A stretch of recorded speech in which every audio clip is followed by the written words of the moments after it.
Welcome to big bang. This is Satish. రిజర్వేషన్లపై CM Revanth comments, KCR ప్రచారానికి EC break, 12 సీట్లు పక్కా గెలుస్తామంటున్న అమిత్ షా వ్యాఖ్యలతో తెలంగాణ పాలిటిక్స్ మరింత హీటెక్కాయి. ఎన్నికలు దగ్గర పడుతున్న కొద్దీ ప్రచారంలో దూసుకుపోతున్న నేతలు తమ మాటల తోటాలతో ప్రత్యర్థులపై ఫైర్ అవుతున్నారు. ఇదే క్రమంలో రిజర్వేషన్ అంశంపై సీఎం రేవంత్ కేంద్రంలో బీజేపీ సర్కార్పై విమర్శలతో విరుచుకుపడుతున్నారు. బీజేపీ గెలిస్తే రిజర్వేషన్లు రద్దు చేస్తారని కామెంట్ చేశారు. మరోవైపు సిరిసిల్లలో కేసీఆర్ చేసిన కామెంట్స్పై హస్తం పార్టీ ఫిర్యాదు చేయడంతో 48 గంటల పాటు కేసీఆర్ ప్రచారానికి నిషేధం విధించింది ఈసీ. వెంటనే ఇదంతా మోదీ రేవంత్ కుట్రంటూ ఎదురుదాడికి దిగింది బీఆర్ఎస్. ఇటు తెలంగాణలో పర్యటించిన అమిత్ షా 12 సీట్లు గెలుస్తామని కాన్ఫిడెంట్గా ఉన్నారు. దీంతో ప్రస్తుతం తెలంగాణలో కాంగ్రెస్, బీఆర్ఎస్, బీజేపీ పాలిటిక్స్ పీక్స్కి చేరే. తెలంగాణలో హీట్ ఎక్కిన పాలిటిక్స్పై బిగ్ బ్యాంగ్ డిబేట్లో మాట్లాడబోతున్నాం. చర్చలో పాల్గొంటున్నారు 10 టీవీ స్టూడియోలో టీఎస్ఈడబ్ల్యూహెచ్ఎస్ మాజీ చైర్మన్, బీఆర్ఎస్ నేత శ్రీధర్ రెడ్డి గారు, అలాగే భారతీయ జనతా పార్టీ నుంచి ఆ పార్టీ సీనియర్ నేత, రాష్ట్ర కార్యదర్శిగా ఉన్న ప్రకాష్ రెడ్డి గారు, ఇక కాంగ్రెస్ పార్టీ నుంచి ఆ పార్టీ అధికార ప్రతినిధి, పీసీసీ లీగల్ సెల్ చైర్మన్గా ఉన్న రామచంద్రారెడ్డి గారు డిబేట్లో జాయిన్ అవుతున్నారు.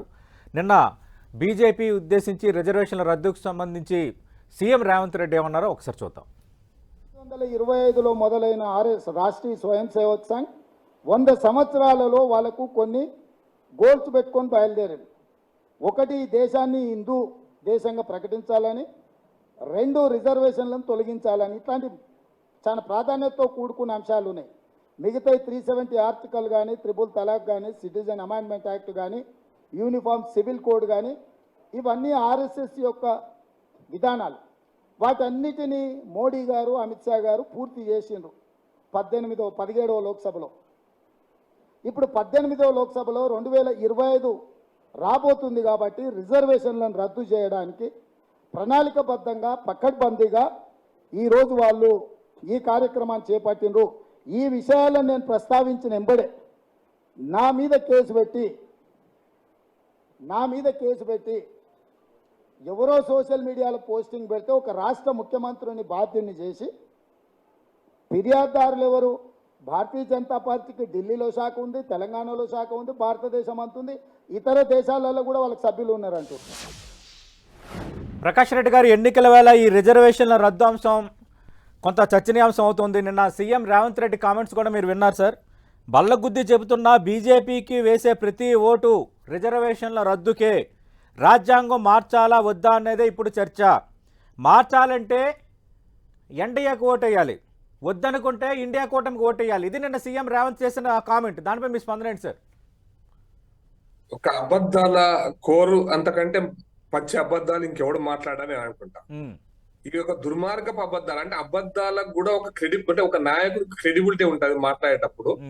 దానికి ఒక స్థాయి ఉంటది. ఒక ముఖ్యమంత్రి స్థాయిలో ఇన్ని పచ్చి అబద్ధాలు మాట్లాడుతున్నాడు. పచ్చి అబద్ధాలు అసలుగా నోరెప్పితే అబద్ధాలే. నిజాలు లేనటువంటి ముఖ్యమంత్రిని ఎట్లా గౌరవిస్తారు ప్రజలు నాకు అర్థం కాలేదండి. అంటే నేను చాలా స్పష్టంగా చెప్తున్నా, ముఖ్యమంత్రి స్థాయి దిగజారి, గతంలో మనం విమర్శించినటువంటి విమర్శల కంటే కూడా స్థాయి దిగజారి ఈరోజు ముఖ్యమంత్రి గారు మాట్లాడుతున్నారని చెప్పదలుచుకున్నాను చాలా స్పష్టంగా. మళ్ళీ చెప్తున్నా, ఈ అబద్ధాలు మాట్లాడే వాళ్ళకు ప్రజలు ఎట్లా బుద్ధి చెప్పాలో అట్లా బుద్ధి చెప్తారు వచ్చే ఎలక్షన్స్ లో. కానీ ముఖ్యమంత్రి గారు ఈరోజు మాట్లాడుతున్న తీరు తెలంగాణ ప్రజలకు, తెలంగాణ అంటే ఒక స్థాయి దాటిన తర్వాత తెలంగాణ ప్రజలకు ఖచ్చితంగా ఇది ఒక పరీక్ష సమయం. అబద్ధాలు మాట్లాడే వాళ్ళకి ఎటువంటి బుద్ధి చెప్పాలనే దానికి ఇది ఒక సమయం ఆసనం మీద చెప్పదలుచు. అంటే ప్రకాష్ రెడ్డి గారు, వాజ్పేయి హయాంలోనే రిజర్వేషన్ల రద్దుకు ప్రయత్నం జరిగింది. జస్టిస్ వెంకటాచలయ్య నేతృత్వంలో ఒక కమిటీ వేశారు. 2002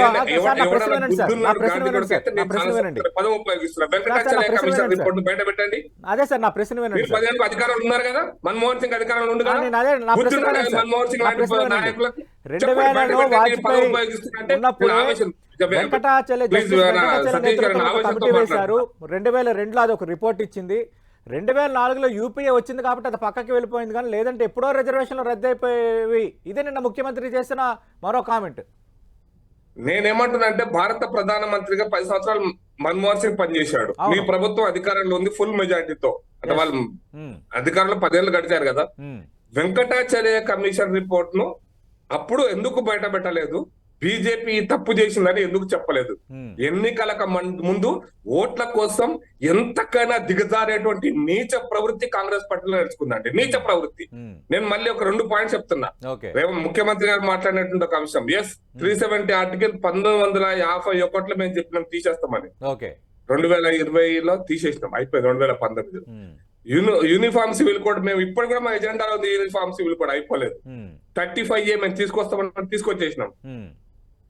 మీ ఏ అంశమైనా సరే మేము చెప్పంది చెయ్యలేదు అంటే చాలా స్పష్టంగా మేము చెప్పింది చేసినాము. మేము దాచిపెట్టుకొని చెప్పట్లేదు. ముస్లిం రిజర్వేషన్స్ తీసేస్తామని చెప్తున్నాం. మైనారిటీల పేరు మీద ముస్లింల కోసం అపీజ్మెంట్ కోసం ఒక మత ప్రాతిపదికన రిజర్వేషన్లు ఇచ్చేస్తే తీసేస్తామని చెప్తున్నాం. మేము అధికారంలో కోసం తీసేస్తాం, బరాబర్ చేస్తాం ఈ మాట చెప్తున్నాం. కానీ నేను సతీష్ గారు ఒక్క మాట కంప్లీట్ గా అందుకోసం నేను చాలా స్పష్టంగా చెప్తున్నా. ఆర్ఎస్ఎస్ పుట్టుకలు, ఆర్ఎస్ఎస్ 100 సంవత్సరాల చరిత్ర ఇవన్నీ అసలు ఇప్పుడు ఈ సందర్భమా? నేను అందుకోసం చెప్తున్నా. రాహుల్ గాంధీ ఏ విధంగా కటకటాలకు పోయినాడో, రాహుల్ గాంధీ ఏ విధంగా జైలు గోడల మధ్య కోర్టు బోన్లో నిలబడ్డాడో, రేవంత్ రెడ్డి గారు ముఖ్యమంత్రిగా ఈ రాష్ట్రంలో చేసినటువంటి ప్రకటనలకు ఆ రోజు వచ్చి తీరుతుంది. ఇది చాలా స్పష్టం. ఆ రోజు గుజరాత్ లో రాహుల్ గాంధీ గారు ఒక ఎంపీగా పోయినాడు. ఒక ముఖ్యమంత్రిగా హెచ్చరిస్తున్నారు. శ్రీధర్ రెడ్డి గారు, ఒకటి మీ పార్టీ అధినేత మాజీ సీఎం ఎన్నికల ప్రచారానికి 48 గంటల బ్రేక్ ఈసీ ఇచ్చింది. దానిపైన కూడా మనం మాట్లాడదాం. కానీ ఎక్కువగా సెన్సిటివ్ రిజర్వేషన్ల రద్దు మీద దేశవ్యాప్తంగా Congress versus BJP, India versus NDA కూటమి. ఇక్కడ కూడా మనం చూసాం, సీఎం రేవంత్ ఒక వీడియోని ప్రదర్శించడం, అది ఫేక్ వీడియోని ఢిల్లీ పోలీసులు కేసు పెట్టడం, అటు 2 పార్టీల మధ్య మాటలు యుద్ధం, నిన్న రేవంత్ మాట్లాడటం. దీనిపై మీ స్పందన ఏంటి సార్? ఇవి ప్యూర్లీ అటెన్షన్ డైవర్షన్ పాలిటిక్స్ అండి. బేసికలీ ఇప్పుడు ఈ ఎలక్షన్ సందర్భంగా కావాల్సినటువంటి చర్చ ఏం జరగాల్సి ఉండే, ఎన్డీఏ 10 సంవత్సరాల పాలన మీదనో, లేకపోతే రేవంత్ రెడ్డి గారు రెఫరెండం అని చెప్పారు కాంగ్రెస్ పాలనకి, ఈ 4 నెలల కాంగ్రెస్ పాలన మీదనో ఓ చర్చ జరగాల్సి ఉండే. దాన్ని చాలా అగ్రెసివ్గా చెప్పుకోవాల్సిన పరిస్థితి ఉండే. దాని మీద ప్రజలను చర్చ చేయించే అంశం ఉండాల్సి ఉండే. కానీ ఈ 2 పార్టీలు ఏం చేసినారు, వీళ్ళకి ఇక్కడ సరే దేశం మీద మొత్తం ఏం చర్చ జరుగుతుందో నాకు తెలియదు, కానీ డెఫినెట్గా యూఆర్ అవేర్ ఆఫ్ ఇట్. కానీ ఇక్కడ ఈ అంశాన్ని ఈ అంశాన్ని కాంగ్రెస్ మళ్ళీ బీజేపీ తెర మీద తీసుకురావడానికి ఏంటంటే, అభివృద్ధి మీద కానీ 4 నెలల పాలనల మీద కానీ, లేదా 10 సంవత్సరాల్లో భారతీయ జనతా పార్టీ ప్రభుత్వం, ఎన్డీఏ ప్రభుత్వం తెలంగాణకి ఏం చేసిందనే విషయాన్ని కానీ, ఇది కాకుండా కంప్లీట్గా ఒక భావోద్వేగ అంశాన్ని తీసుకొని రావాలి. రిజర్వేషన్కి బీజేపీ లేకపోతే ఎన్డీఏ వ్యతిరేకంగా ఉందని కొన్ని వర్గాలను ఆకట్టుకునే ప్రయత్నం అనేది కాంగ్రెస్ చేస్తుంటే, అది పూర్తి స్థాయిలో ఎదుర్కొనే ప్రయత్నంలో కొంత బీజేపీ నాయకులు కూడా హద్దుమీరి మాటలు మాట్లాడడాన్ని ఏంటంటే, బేసికలీ ఇది వర్గాల మధ్య పోరుగా పోలరైజేషన్ పాలిటిక్స్ చేయడం కోసం. అంటే కొన్ని వర్గాల యొక్క ఓట్లు గుండుగుత్తగా బీజేపీకి పడాలి, కొన్ని వర్గాల యొక్క ఓట్లు గుండుగుత్తగా కాంగ్రెస్కి పడేయించుకోవాలని ఒక ధోరణితో మాట్లాడుతున్నారు తప్పితే నిజంగా ఆయా వర్గాల పట్ల వీళ్ళకి ఏమాత్రం చిత్తశుద్ధి ఉన్నా కానీ 10 yearsలో రిజర్వేషన్ల గురించి మాట్లాడే నాయకులు ఆయా వర్గాలు, రిజర్వేషన్లకు అర్హులైన వర్గాలకు ఏం చేసినారో ఈ 2 పార్టీలు చెప్పాల్సిన అవసరం ఉండే. ఈ 4 నెలల్లో ఏం జరిగిందో వీళ్ళు, 10 సంవత్సరాలు ఏం జరిగిందో వాళ్ళు. అది లేకుండా పూర్తిగా డైవర్షన్ ఆఫ్ యువర్ అటెన్షన్, ఓటర్ని ఈ అంశాల మీద చర్చకు పోనీయకుండా చేసే ప్రయత్నం మాత్రమే జరుగుతూ ఉంది. దీనిలో నిజంగానే చెప్పగలదు, ఉన్న పరిస్థితులలో రిజర్వేషన్లను రద్దు చేయగలిగే శక్తి ఎవరికైనా ఉందా అంటే అదొక ప్రశ్నార్థకమైన విషయం. లేకపోతే ఆ రకంగా భావం వచ్చే విధంగా ఎవరైనా మాట్లాడుతుంటే అది వాళ్ళ యొక్క తెలివి తక్కువతనం. ఈ 2 నేను చూస్తా ఉన్నాను. ప్యూర్లీ ప్రజల్ని మభ్యపెట్టడానికి, తప్పుదో పట్టించడానికి తప్పితే మరో అంశం కాదు. రైట్, ఇది పక్కా డైవర్షన్ పాలిటిక్స్ అని బీఆర్ఎస్ చెప్తోంది. రామచంద్రారెడ్డి గారు, ఒకటి బీఆర్ఎస్ కామెంట్ స్పందించాలి. అంతకంటే ముందు ప్రకాష్ రెడ్డి గారు, అబద్ధాల కోరు ముఖ్యమంత్రి, చాలా అబద్ధాలు మాట్లాడుతున్నారు. రిజర్వేషన్లు రద్దు చేస్తామని మేము ఎప్పుడైనా చెప్పామా? ఆర్టికల్ 370 కానీ, 35A కానీ, యూనియన్ సివిల్ కోడ్ కానీ, యూనిఫామ్ సివిల్ కోడ్ కానీ, ఇవన్నీ మేము చెప్పాము, చేశాము. కానీ రిజర్వేషన్లు రద్దు చేస్తామని ఎక్కడైనా చెప్పామా? ఫేక్ వీడియోలను ప్రదర్శిస్తున్నారు, ఫేక్ మాటలు ఆడుతున్నారు. రాహుల్ గాంధీకి పట్టిన గతే రేవంత్ రెడ్డికి కూడా పడుతుంది. ఆయన కూడా జైలుకి వెళ్ళడం ఖాయం. ఇదే డిబేట్లో ప్రకాష్ రెడ్డి గారు కామెంట్స్ ఇవి. ఇప్పుడు అబద్ధాలు ఎవరు చెప్తున్నారు, అభద్రతా భావంతో ఎవరు మాట్లాడుతున్నారు అన్నది పూర్తిగా కూడా తెలంగాణ సమాజం, యావత్ భారతదేశం కూడా చూసింది. అదే విధంగా నేషనల్ మీడియా కాదు, ఇంటర్నేషనల్ మీడియాలో కూడా మోడీ గారి యొక్క వ్యాఖ్యల యొక్క గొప్పతనం అనేది, మంగళసూత్రాలని గుంజుకుంటారు, దేశానికి పంచి పెడతారు, ఎవరికి పిల్లలు ఎక్కువ ఉంటే వాళ్ళకు అమ్మేస్తారని చెప్పేసి ఒక మతాన్ని ఉద్దేశించి మాట్లాడినటువంటి సందర్భం కాదు. ఇవన్నీ కూడా ఈ బీబీసీ కూడా టెలికాస్ట్ చేసినటువంటి సందర్భం ఉంది. ఈ రోజున మేము ఒకటే సూటిగా ప్రశ్నిస్తున్నాం, మీరు ఏ రోటి పాట ఆ రోటి దగ్గర పాడుతున్నారా లేదా? ఒకవైపున విద్వేషాలు రగిల్చే విధంగా వచ్చేసి తెలంగాణలో మాట్లాడతారు, ఇంకొక దగ్గర పోయి కాశ్మీర్ లో పోయి మళ్ళీ అదే వ్యక్తులతో మీరు కలుస్తారు. మరి మీరు ఎక్కడికక్కడ కూడా రాజకీయాన్ని, మీ రాజకీయ లబ్ధే ముఖ్యోద్దేశంగా మీరు చేస్తున్నటువంటి రాజకీయాన్ని మీరు సమర్థించుకోవటానికి మరి మీకు ఏ విధమైనటువంటి సంస్కారం అడ్డు రాకుండా ఉందో నాకు అర్థం కావట్లేదు. ఈ రోజు అడుగుతున్నాం మేము, గత 10 అంటే రేవంత్ రెడ్డి గారు నిన్న సుదీర్ఘంగా కూడా ప్రెస్ మీట్ పెట్టేసి ప్రజలందరినీ ఉద్దేశించి పాత్రికేయ మిత్రుల సమక్షంలో మాట్లాడినటువంటి మాటలు ఏంది, 2002 మన వాజ్పేయి గారి టర్మ్ నుంచి కూడా మొదలుకొని ఏ సందర్భంలో ఏ విధమైనటువంటి అంశాలని తీసుకొని వచ్చారు పార్లమెంట్ లో ప్రవేశపెట్టిన దాని గురించి చెప్పారు. అదే విధంగా సుమిత్రా మహాజన్ గారు వ్యాఖ్యలను చెప్పారు, మాధవన్ గారి యొక్క వ్యాఖ్యల్నిగా చెప్పారు, ఇంకొక పుస్తకం రాసినటువంటి ఆర్ఎస్ఎస్ ఒక గొప్ప వ్యక్తి అని చెప్పేసి ఆ గొప్ప వ్యక్తి యొక్క వ్యాఖ్యలను ఉటంకించారు. ఆయనైతే బాహాటంగా కూడా ఈ రిజర్వేషన్ ఉంచడం కంటే హిందువులకి ఎంత కష్టాలైనా కానీ, హిందువులకి ఫలాలు అందకున్నా కానీ దూరంగా ఉంచడం మేలు అని చెప్పేసి ఆయన పుస్తకంలో రాశారు అని చెప్పేసి ఆయన వ్యాఖ్యలు చేశారు. ఆయన అబద్ధం అయితే ముఖ్యమంత్రి గారి కనుక అబద్ధం చెప్తే మీరు దాన్ని ఖండించండి. అంటే మీ యొక్క పోకడ అనేది అనుక్షణం కూడా రిజర్వేషన్లని రద్దు చేసే ఆలోచన. బీజేపీ సీఎం రేవంత్ రెడ్డి వ్యాఖ్యలను ఖండిస్తోంది. మన రేవంత్ రెడ్డి ఒక వీడియో ప్రదర్శిస్తే అది ఫేక్ వీడియో అని బీజేపీ ఫిర్యాదు చేయటము, అమిత్ షా ఫిర్యాదు చేయటం, తర్వాత ఇక్కడ పోలీసులు రావటం, దానికి మీరే లీగల్ సెల్ చైర్మన్ గా మీరే కంప్లైంట్ తీసుకోవటం, ఇదంతా జరిగింది. లేదు, ఇదంతా ఫేక్ ప్రచారం అని పదే భారతీయ జనతా పార్టీ చెప్తోంది. 2004లో యూపీఏ అధికారంలోకి వచ్చినప్పుడు, 10 ఏళ్ళు యూపీఏ అధికారంలో ఉన్నప్పుడు ఎందుకు ఆ అంశం పైన కనీసం ఆ నివేదిక ఎందుకు బయట పెట్టలేదు, కనీసం ఎందుకు ఎవరూ మాట్లాడలేదు? కావాలని డైవర్షన్ చేయడానికే బీజేపీ కాంగ్రెస్ ఆడుతున్న నాటకం అని శ్రీధర్ రెడ్డి గారు అంటున్నారు. BRS comment. ఇప్పుడు మా legal cell chairman Ashok garu నేను కలిసి ఇది చేసినాము. మొన్న నోటీసులు తీసుకున్నాము. నోటీసుల యొక్క సారాంశం ఏంటంటే, మినిస్ట్రీ ఆఫ్ హోమ్ అఫైర్స్ వాళ్ళు కంప్లైంట్ ఇస్తే కంప్లైంట్ మీద యాక్ట్ చేసినటువంటి సందర్భాల్లో కొన్ని యూఆర్ఎల్ లింకులు ఇచ్చేసి ఇవి ఫార్వర్డ్ అయింది అని చెప్పేస్తే దాంట్లో ఉన్నటువంటి పాఠం అది ఓపెన్ అవుతున్నాయి, ఆ లింకులు కావట్లేదు అన్నది కూడా మేము ఇంకా చేయలేదు. మేము టైం కోసం, ఎక్స్టెన్షన్ ఆఫ్ టైం కోసం అడిగినాం. ఈ సందర్భాల్లో వాళ్ళు దౌర్జన్యంగా పోయి ఒక అమ్మాయి దగ్గర పోయి అమ్మాయి ఫోన్ గుంజుకొని అమ్మాయిని భయభ్రాంతులకు గురి చేసి తెలంగాణ రాష్ట్రానికి వచ్చేసి చట్టబద్ధంగా కాకుండా చట్ట విరుద్ధంగా కూడా వాడు మహిళా పోలీసులు లేకుండా చేశారు. ఈ రోజున మేము అంటున్నాము, మీ దౌర్జన్యం ఒక పక్కన మీరు చేసినటువంటి వ్యాఖ్యలు ఏదైతే ఉందో గతంలో ముస్లింలను ఉద్దేశించి చేసిన వ్యాఖ్యల్ని సరిదిద్దుకోవటం కోసము అటెన్షన్ డైవర్షన్ పాలిటిక్స్. ఇక్కడైతే కర్ణాటకలో జరిగినటువంటి ఆ సెక్స్ స్కాండల్ ఏదైతే ఉందో దానికి సంబంధించినటువంటి అంశాలని పక్కదో పట్టించేసి పరువు కాపాడుకోవటం ఇంకొకటైతే, మూడవది వచ్చేసి ఈ రోజున తెలంగాణలో మా ప్రభావం తగ్గుతుంది, ఇక్కడ కనుక మనం దీన్ని కాంగ్రెస్ యొక్క లీడర్షిప్ ని భయప్రాంతులకు గురి చేయాలి, లేకుంటే మోరల్ గా డిమోరలైజ్ చేయాలి అని చెప్పేసి ఒక కుటిల యత్నం చేస్తున్నాం. కానీ కాంగ్రెస్ భయపడరు. పైపెత్తు ఉన్న వాస్తవాలన్నిటిని కూడా 2002 నుంచి ఈ రోజు ఎందుకు తెచ్చారంటే సతీష్ గారు చెప్తాను వినండి. మీరు చెప్పారు ఒకసారి అడుగుతాము. ప్రకాష్ రెడ్డి గారు కేసులతో భయపెట్టాలంటే భయపడను, మోడీ అమిత్ షా నన్ను భయపెట్టరు, ఇప్పుడు రెండోది రిజర్వేషన్ల రద్దుకు బీజేపీ ప్రయత్నించింది అంటూ చాలా ఎగ్జాంపుల్స్ ముఖ్యమంత్రి చెప్పారని ఈ రోజు రామచంద్రారెడ్డి గారు కూడా మాట్లాడుతున్నారు. ఆ వ్యాఖ్యలకు మేము కట్టుబడి ఉన్నామే అని అంటున్నారు. సార్, నేను వారికి చట్టము, రాజ్యాంగము రేవంత్ రెడ్డికి నాకు తెలుసని నేను అనుకోవట్లేదు. ఒక అజ్ఞానంతో మాట్లాడుతున్నా అనుకుంటున్నా. మొదటి అంశము, నిన్నటి విషయం కూడా నన్ను జైలుకు పంపిస్తారు, నేను ఫేక్ కేసు, నాకేం సంబంధం అని ఆన్సర్ చెప్పాడు.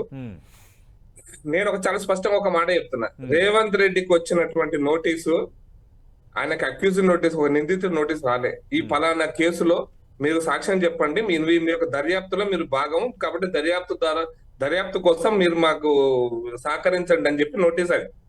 దాన్ని పట్టుకొని నన్ను జైల్లో పెడతారట. ఎక్స్ప్లైటేషన్. ఒక రకంగా తెలంగాణ ప్రజలకు బీజేపీ అంటే ఎంత చేస్తుందో. ఢిల్లీ పోలీసులు ఏం చేస్తారా? ఢిల్లీ పోలీసులు ఓకే ఢిల్లీ మా గుజరాత్ కు తెలంగాణకు ఏమంటే గుజరాత్ దౌర్జన్యానికి తెలంగాణ పౌరుషానికంట.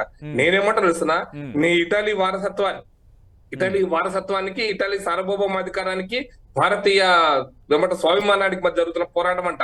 ఎందుకు ఢిల్లీ సుల్తాన్ కప్పం కడుతున్నాం అంటున్నారు రేవంత్ రెడ్డి. ఈ భాష మాట్లాడితే అంతకంటే పెద్ద భాష మాకు కూడా మాట్లాడొచ్చు. కానీ గుజరాత్ భారతదేశం వేరనే ఒక జాతీయ పార్టీ మాట్లాడేటువంటి ఒక దిగజారుడు మాటలు ఈ రోజున రాష్ట్రం విడిపోవాలి, దేశం విడిపోవాలి, జిల్లాలుగా విడిపోవాలని కాంగ్రెస్ పార్టీ ఏదైతే కోరుకుంటుందో, సోనియా గాంధీ ఏదైతే యూరోపియన్ సైకాలజీ, యూరోపియన్ ఒపీనియన్ అంటే యూరోప్ యొక్క భావజాలాన్ని ఈరోజు దేశంలో ప్రవేశపెట్టి దేశం చిన్నాభిన్నం కావాలని కోరుకుంటున్నటువంటి ఒక పార్టీ యొక్క భావజాలం రేవంత్ రెడ్డి గారు ముఖ్యమంత్రి ఇంతకంటే దిగజారి మాట్లాడాడు. నేను ఫర్ దట్ మ్యాటర్ ప్రాంతీయ పార్టీకి ఉన్న కేసీఆర్ గారు కూడా ఈ స్థాయిలో మాట్లాడలేదు ప్రాంతీయవాదం గురించి. అంత స్థాయికి దిగజారాడు రేవంత్ రెడ్డి గారు. అధికారం కోసం ఏమైనా చేస్తారనేటువంటి దానికి నిన్న మొన్న జరుగుతున్న పరిణామాలు ఎగ్జాంపుల్ నెంబర్ 1 2020లో మరి గుర్తుందో లేదో కానీ ప్రతి 10 సంవత్సరాలకు ఒకసారి ఎస్సీ రిజర్వేషన్ ఎక్స్టెన్షన్ జరుగుతుంది. 1 నిమిషాలు పూర్తి చేస్తారు సతీష్ గారు. ప్రతి 10 సంవత్సరాలకు ఒకసారి ఎక్స్టెన్షన్ జరుగుతుండే రిజర్వేషన్స్. 2020లో కూడా భారతీయ జనతా పార్టీ రెండోసారి అధికారంలోకి వచ్చిన తర్వాత ఎస్సీ ఎస్టీ రిజర్వేషన్స్ పెంచుతూ భారత పార్లమెంట్ లో చట్టం చేశారు.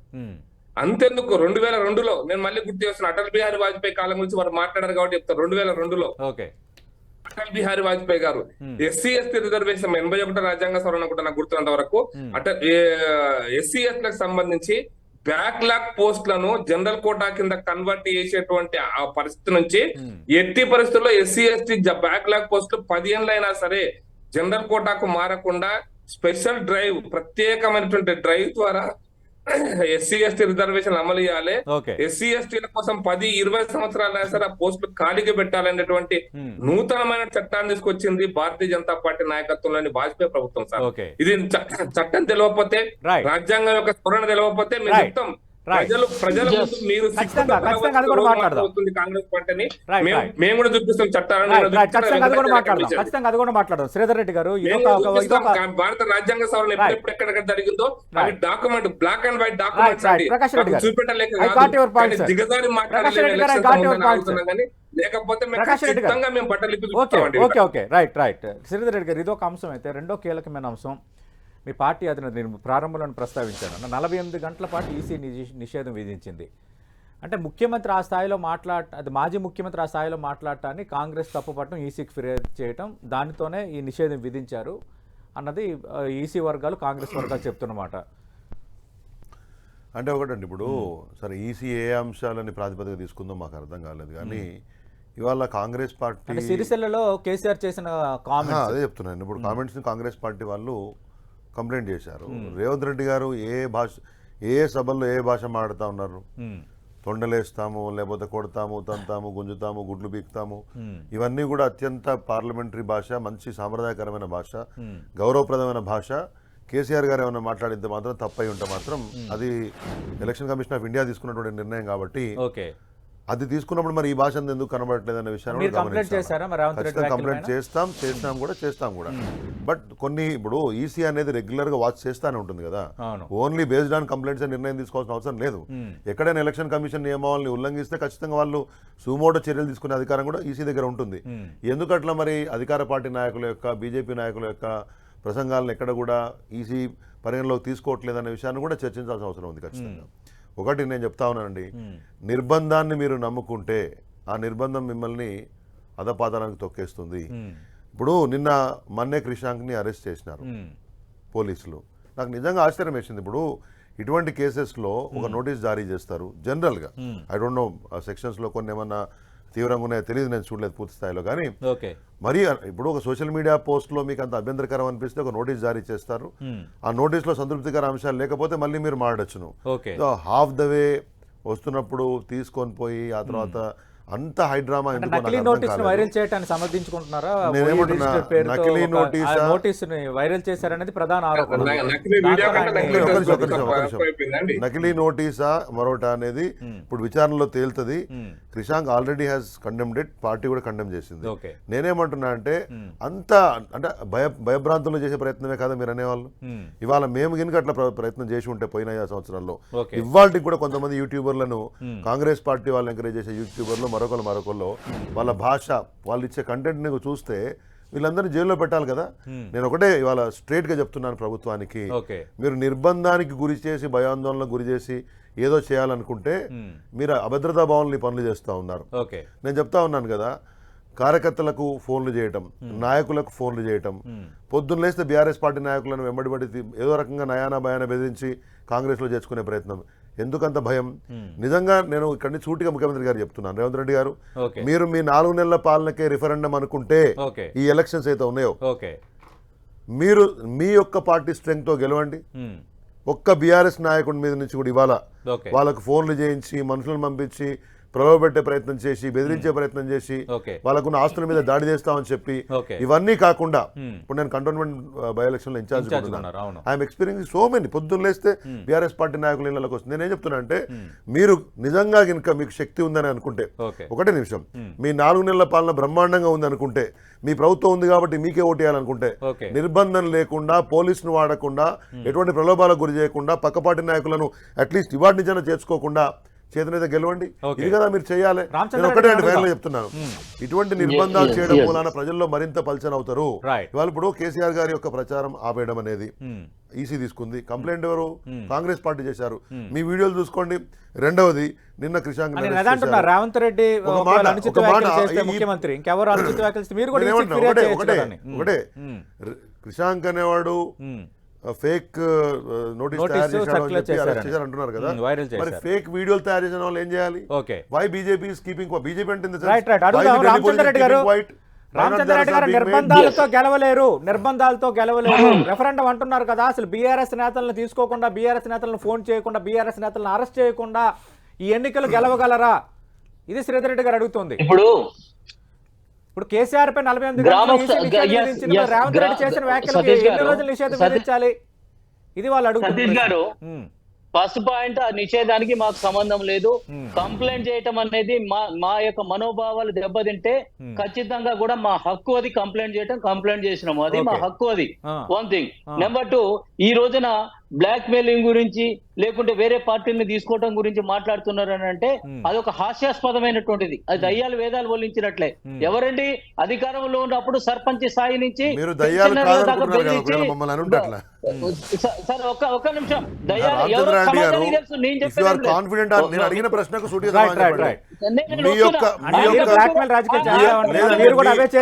సతీష్ గారు వాళ్ళ పరిపాలన ఒకటి మేము చేసింది తప్పై ఉంటే ఆ బాటలో పయనిస్తాం ఎందుకు? ఒకటి. రెండవది, ఒకటి రేవంత్ రెడ్డి గారు చెప్పింది ఏమిటి? మా పరిపాలన మీద రెఫరెండం. మిగతా ఎందుకు? మరి మీ పరిపాలన రెఫరెండం అయితే నా పార్టీ కార్యకర్త మీకెందుకు? మా పార్టీ నాయకులు మీకెందుకు? ఈ నిర్బంధాలు ఎందుకు? రామచంద్రరెడ్డి గారు మాట్లాడండి. రామచంద్రరెడ్డి గారు, ఇప్పుడు నేను చెప్పడానికి వస్తుంటే వినే ఓపిక లేకపోతే చెప్తున్నా కదా. అదే నేనేమంటున్నట్టే, గతంలో మీరు చేసినది ఆపాదిస్తున్నారు. సతీష్ గారు మన గతం ఎందుకు సమర్థించుకోవడానికి? గతం ఎందుకు? నీవు అన్నదే మేము తప్పని కదా. గతంలో బీఆర్ఎస్ చేసిందని మీరు మమ్మల్ని విభజించిన అంశాన్ని మళ్ళీ మీరు ఎందుకు చేస్తున్నారు? మరి మీరు మమ్మల్ని విభజించిన అంశాన్ని మీరెందుకు మళ్ళీ ఒకటే పరిపాలన మీదనే confident on your governance of the last 4 months. నీకు నచ్చినట్టు మాట్లాడాలా? నేను సమాధానం చెప్తుంటే వినే ఓపిక లేకుండా తొండి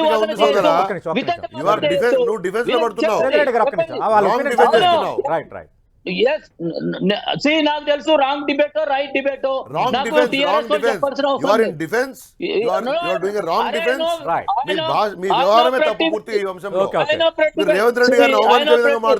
అరే ఒక్క నిమిషం ఆగు సతీష్ గారు, ఆయన ఆగునండి.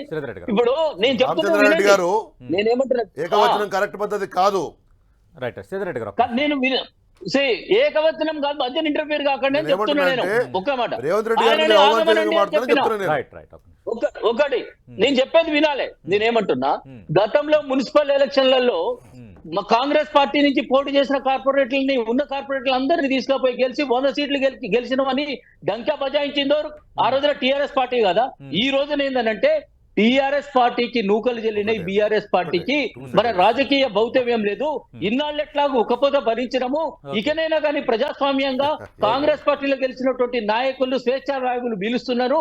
తెలంగాణ ప్రజలకి సేవ చేసే పరిస్థితిని కాంగ్రెస్ పార్టీ కల్పిస్తున్నటువంటి ఉద్దేశంతో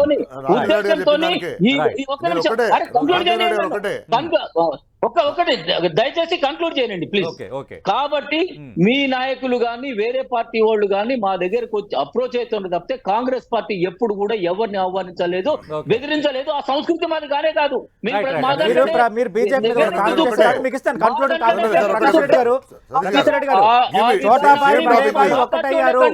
మాపై కుట్రలు చేస్తున్నారు. కేటీఆర్ చేసిన ట్వీట్, కేసీఆర్ ఈసీ నిషేధం వీటిపైన ప్రకాష్ రెడ్డి గారు. హలో ప్రకాష్ రెడ్డి గారు మిమ్మల్ని సార్ మిమ్మల్ని సార్, ఇప్పుడు రేవంత్ రెడ్డి గారు మాట్లాడినా కేసీఆర్ గారు మాట్లాడినా ఈసీ తీసుకున్న నిర్ణయాలకు ఎవరికి సంబంధం లేదు సార్. అందుకోసం మన ఈసీ అంటే ఎలక్షన్ కమిషన్ ఆఫ్ ఇండియా తీసుకున్న నిర్ణయాలు వాళ్ళ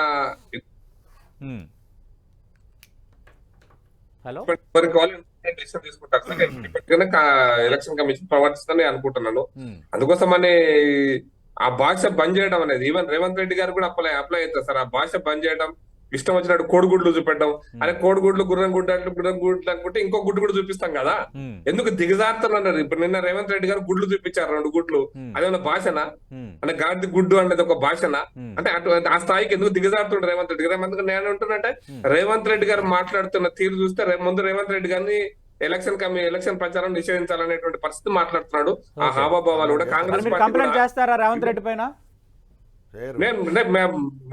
మా లీగల్ టీం చూసుకుంటది కానీ నేను దాంట్లో పోతున్నాను కానీ పరిస్థితి మీకు వివరించి చెప్తున్నాను. ఎవరు మాట్లాడినా ఇది తప్పనేటువంటి విషయం మాత్రం అర్థం చేసుకోవాలి. వాళ్ళ పరిధిలో మాట్లాడితే మంచిది. శ్రీధర్ రెడ్డి చెప్పిన విషయాన్ని మాత్రం ఖచ్చితంగా ఈ ఎలక్షన్స్ బీజేపీ 10 సంవత్సరాలు దేశానికి ఏం చేసింది, కాంగ్రెస్ 4 సంవత్సరాలు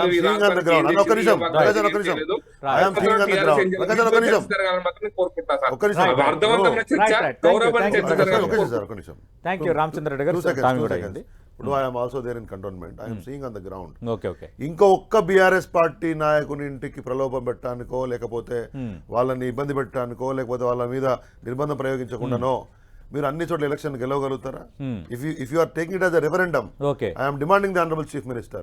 అంటే ఒక్కలను కూడా సరే మీరేమో వాళ్ళని ఆపగలుగుతారని మీరు అంటున్నారు. ఇంద్రకరణ్ రెడ్డి లాంటి మీ పార్టీ నేతలు నేరుగా చేరిపోతున్నారు కదా. ఇప్పుడు అది వాళ్ళ ఇష్టం అండి. కానీ సాధారణ కార్యకర్తల మీద, కమిటెడ్ కార్యకర్తల మీద, పనిచేసేటువంటి బస్తీ స్థాయి నాయకుల మీద, డివిజన్ స్థాయి నాయకుల మీద మీరు నిర్బంధం ప్రయోగించడము, భయపెట్టే ప్రయత్నం చేయడం అనేది సరైన పద్ధతి కాదు కదా అంటున్నా.